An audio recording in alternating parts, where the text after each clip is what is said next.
sit more comfortably with sciatica.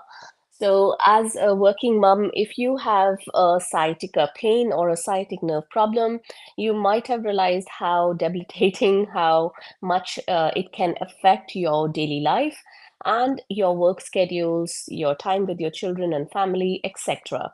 Now, if you are one of those who suffer from sciatica, and of course, for work, you are sitting for long hours or sitting at a stretch for work travels, you might have realized that sciatica pain can be very challenging. So, in today's video, let's talk about how can you sit more comfortably when you have sciatica. Now, before we get into the topic for today, for those of you who don't know me, my name is Swati. I'm an executive mom power coach. I help moms of younger kids who work in high stress executive jobs to manage their spinal, that is back, neck, nerve, and joint pain.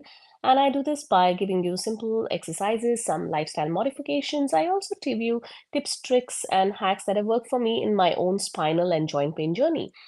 Now, and of course, I do all of this without taking away a big chunk of your time because, hey, we're moms, we're busy people, right? So we don't have a lot of time to spare to address our own aches and pains on an everyday basis. Now, going back into the topic for today, that is, how can you sit more comfortably with sciatica? The very first thing is that whenever you're sitting, whether you're using an ergonomic chair or not, whether you're using one of those adjustable standing desks where you will be sitting for a period of time, as well as standing, of course. But today we're going to look into sitting. Okay, coming back from my tangent. So, if you are one of those people, then you should make sure that when you're sitting, you sit right back into your chair. So your bottom is touching the junction of the back and the base of your chair. So you see that L-shaped part of the chair where the back of the seat and the base of the back of the chair and the base of the seat is meeting. Your bottom should be touching there.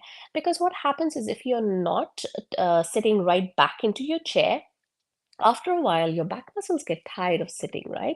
They need a break every now and then. But your back muscles, when they get tired, you'll tend to lean back. And when you're not sitting back in your chair and you lean back, you tend to round your back completely. And of course, if you have sciatica, you know that bad postures or poor postures for that matter will aggravate your sciatica. If not today, then maybe 2, 3, 4 hours or maybe 2, 3, 4 days down the line.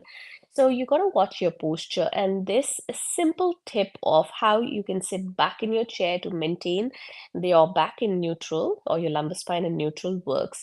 In addition to this, I would say just sitting back in the chair is not enough. You should have a support for your lumbar spine. So, you know the curve in your lower back there?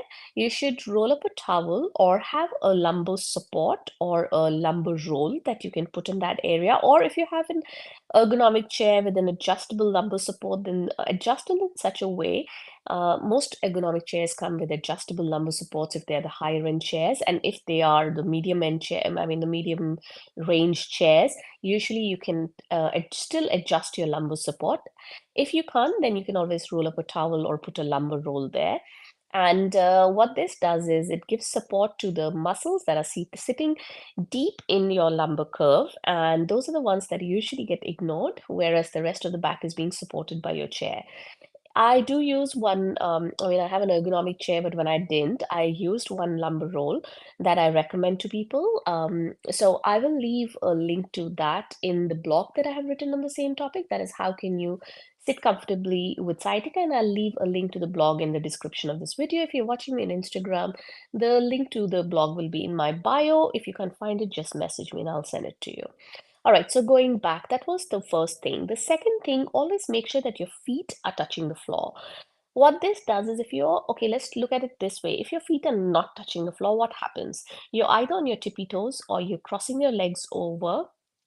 I mean, not at the thighs, but below the knee. You're crossing your legs over in order to support yourself. After a while, the stresses tend to build up on your toes and your feet, and that transfers up the chain towards your knees, hip, and from your pelvis, it'll come into your lower back. So there is chances that if you have existing lower back pain or sciatica pain, that could possibly, not will, could possibly get aggravated with this. So if you're is adjusted in such a way that your feet are dangling, put a little footstool there, put a stack of papers or books or a cardboard box with some books or paper stuffed inside, and make that a footrest, right? So you could try that. The other thing is you need to get up and take a break. Our bodies are not meant for static postures. If you've heard any of my other videos, you might have heard me talking about this. Our bodies are not meant for static postures. So when you sit in a prolonged posture, or for that matter, when you stand as well, because you might use an adjustable standing desk, as I said.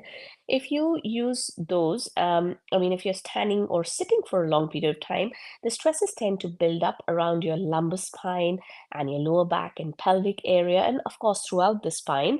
But in this case, if your lumbar back is getting stressed, your lumbar spine or lower back is getting stressed, the muscles, ligaments, etc., around there are getting all tensed up, and there are stresses there. Of course, it's going to aggravate your sciatica down the line, right? So this can start off your sciatica pain again.